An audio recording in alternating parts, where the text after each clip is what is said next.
बहुत समय पहले की बात है। काशी नगरी में रुद्रक नाम के एक सिद्ध योगी रहते थे।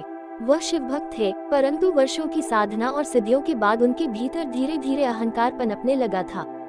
वो कहते, अब मैं मृत्यु से परे हूँ, मैं ही महाकाल हूँ, काल भी मेरा कुछ नहीं बिगाड़ सकता। लोग उन्हें पूछते थे, डरते थे और उनकी जय जयकार करते थे। एक दिन एक साधारण सा साधु काशी आया। वह नंगे पैर था, साधारण वेशभूषा, लेकिन उसकी आंखों में अजीब शांति थी। उसने रुद्रक से कहा, मैं असली महाकाल से मिलना चाहता हूँ। रुद्रक हंसे, महाकाल? वो तो मैं हूँ, तू मेरे सामने खड़ा है। साधु मुस्कुराया, महाकाल वह नहीं होता जो मृत्यु से भागे, वह होता है जो उसे समझे।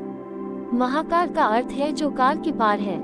रुद्रक को गुस्सा आया, बोले, कल सूरज उगने से पहले तू देखेगा कि महाकाल कौन है।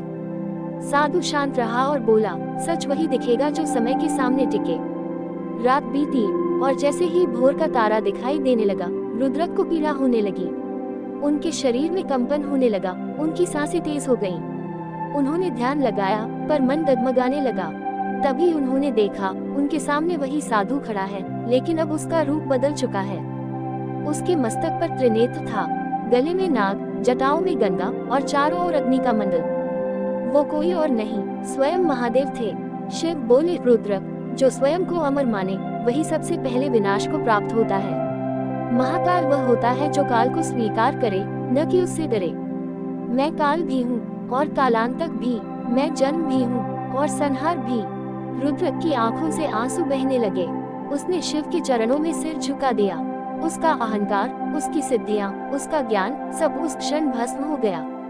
शिव अंतर्ध्यान हो गए, लेकिन उनके शब्द रह गए। महाकाल वह है जो स्वयं को मिटाकर शून्य में समा जाए, क्योंकि शून्य ही शिव है। लोकेशन फ्लैग शिक्षा। महाकाल बनने के लिए अमर होने की जरूरत नहीं, मृत्यु को सहजता से अपनाने की ताकत चाहिए।